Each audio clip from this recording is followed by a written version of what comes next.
couple's new home is built over an old cemetery, and they soon realize that the spirits buried there have a vendetta. When Sarah and Daniel found the house online, it seemed like a dream come true. A spacious, three-bedroom property with a large backyard, nestled at the edge of a quiet town, offered at a price that seemed too good to be true. They couldn't believe their luck. The real estate agent brushed off their questions about the low price, vaguely referencing a history that had long since faded. Excited by the opportunity, the couple made the purchase without hesitation. The first few days were filled with laughter and plans for renovation. But as they began unpacking, Daniel found an old, rusted plaque buried beneath weeds in the backyard. It read, "Green Hollow Cemetery, Esther 1872. They stared at it, chilled by the thought that graves may lie just beneath their feet. Shrugging it off as a relic of the past, they dismissed it. But the land hadn't forgotten its dead. The first night it happened, Sarah thought it was a raccoon under the house. A faint scratching sound, like fingernails dragging against wood, echoed beneath the bedroom floor. Sarah began sleeping with the lights on, while Daniel insisted it was just the house settling. But in the stillness of the night, when the wind was calm and the world was quiet,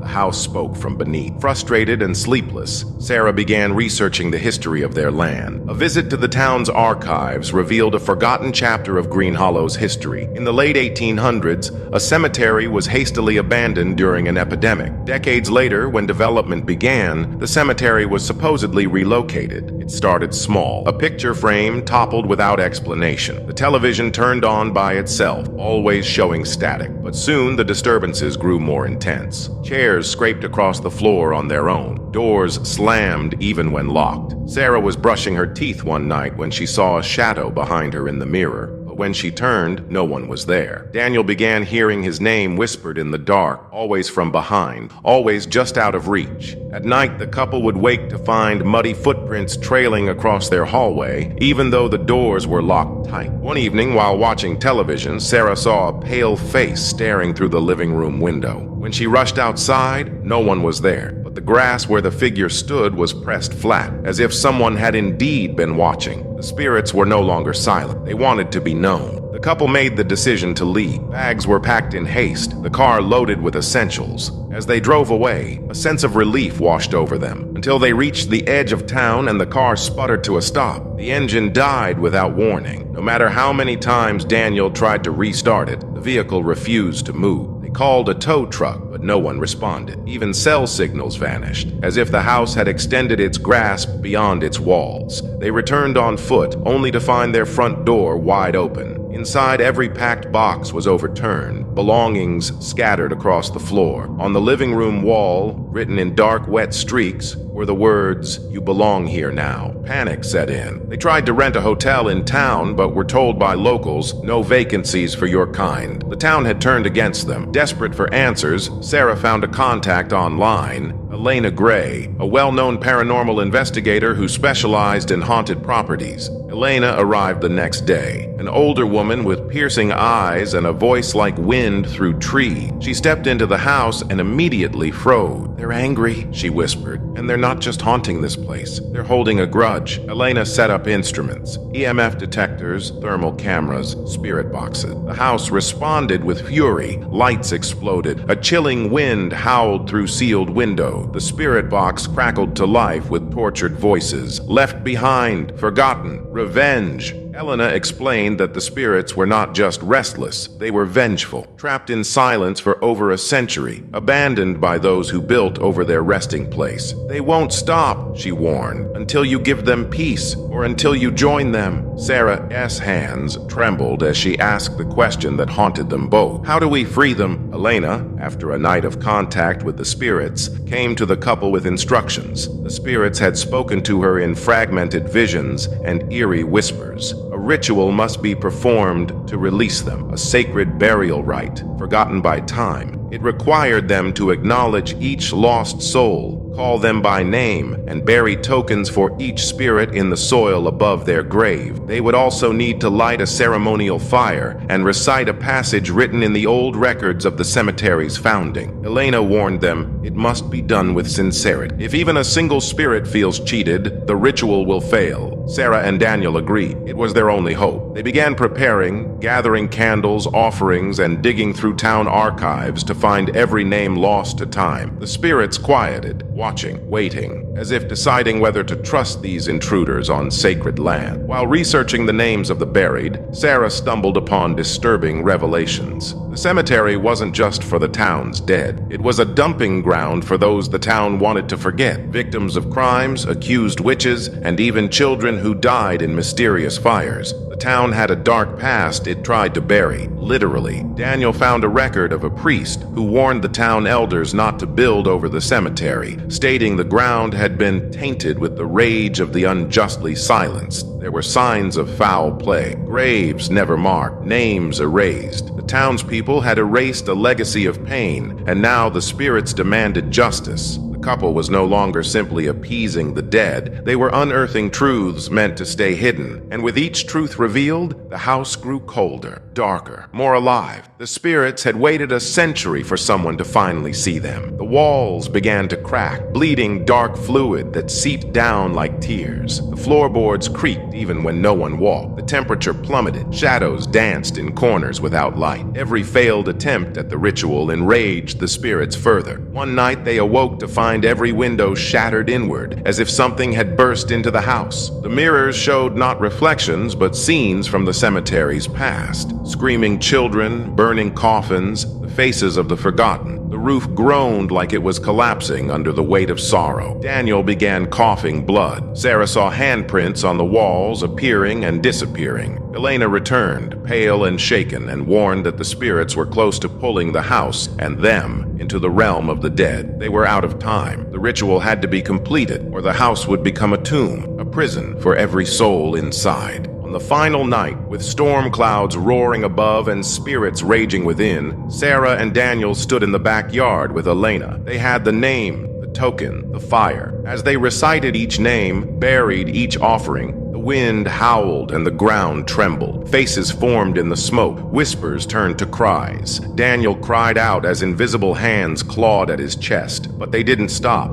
Name after name, soul after soul, until the final one, a girl named Lila, who had died in a fire blamed on witchcraft. Sarah knelt, clutching a charred doll they'd found buried in the wall. "Lila," she whispered, "you are remembered." The wind stopped, the flames stilled. A soft light spread through the yard. The spirits were gone. The house exhaled. The floorboards quieted. The silence was no longer oppressive. It was peaceful. For the first time, the house felt like a home. If you enjoyed The Cemetery Behind the House, don't forget to like, comment, and subscribe for more chilling horror stories every week. What would you do if your house was built over a haunted graveyard? Tell us in the comments. And remember, some homes come with more than just bad plumbing. Tap the bell icon so you never miss a scream.